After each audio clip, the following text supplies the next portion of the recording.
Makakapanim naman po natin si Ma'am Elsie Trinidad ng NHA.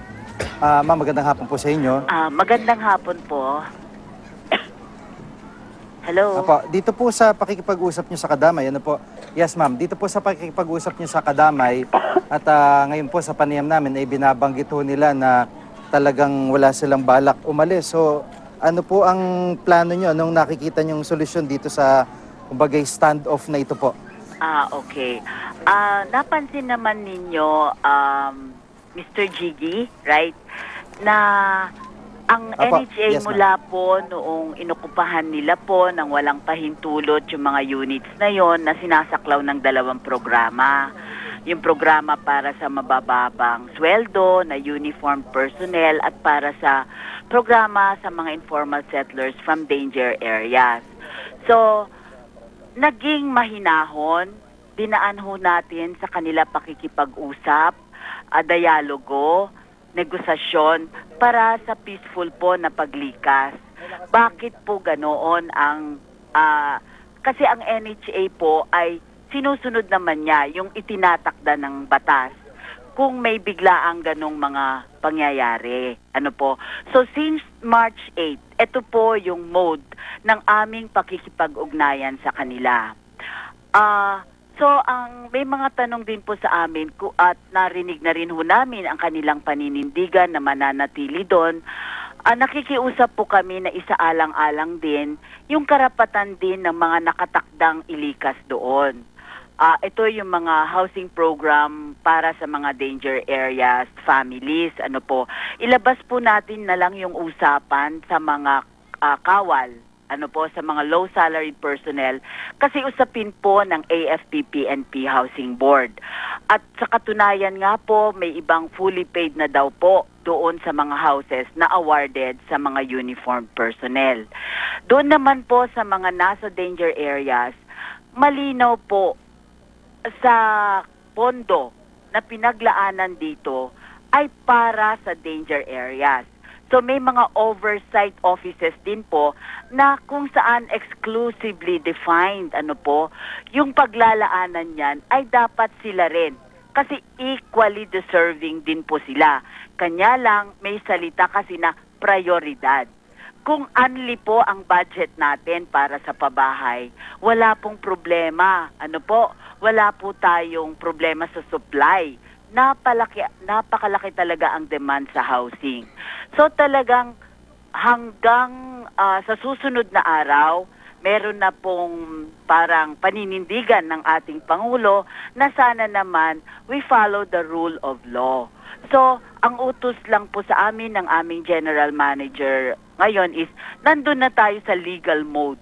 And when we say legal, isa doon yung pag-issue ng notices of eviction. Lilinawin ko po, pag-i-issue ng notices of eviction to start the legal process po, in a humane manner pa rin. So, papaano yon? Hindi muna kami mag-i-issue ng notice, bagkus we will exhaust all the dialogue na kailangan para magkaroon ng mas mapayapang solusyon. So bago po mag-issue kami ng notices, may mga nakaalaan po na mga pagpupulong sa lahat ng 7 resettlement sites. From March 15 to March 20, muling bababa ang mga personnel namin para kada project po na naokupahan ay magkakaroon ng community meetings. Sa community meeting na to, mag-i-issue po ng mga parang application form. Gusto kong banggitin na may mga katulad din po ng mga Kadamay members na unti-unting nakipila sa NHA, 49,000 ho. Yung nag-aantay din po ng pabahay na katulad ng estado po ng mga Kadamay representatives. At yung iba nga po ay nagtatanong, ang bilis naman yung proseso kung ganon. Lalo na rin po yung mga dinatnan na lehitimo ngayon na homeowners associations dyan, inaabangan din po kung ano ang responde ng National Housing Authority kasi sila po ay dumaan sa mahabang proseso. So, yun po yung mga next steps ng National Housing Authority.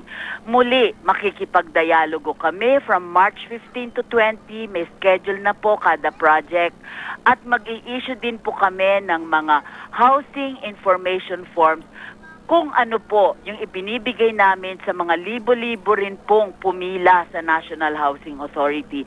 Ganon din po yung opportunity na ibibigay sa kanila. At meron pa pong dagdag na commitment na pag nabuo na ho itong grupo na to, ang tawag na po natin sa kanila walk-in applicants. Ano po, kasi hindi po sila kasama dun sa regular funded projects sa kasalukuyan ng pahalaan. Bubuo ho tayo ng housing program para sa kanila, exclusively for them, para maidulog na po natin ng budget.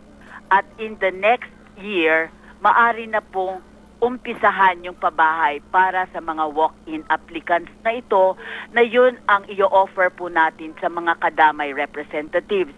Kasi mahirap na hong pigilan yung paglipat po, yung mga nakatakdang ililikas mula sa mga danger areas.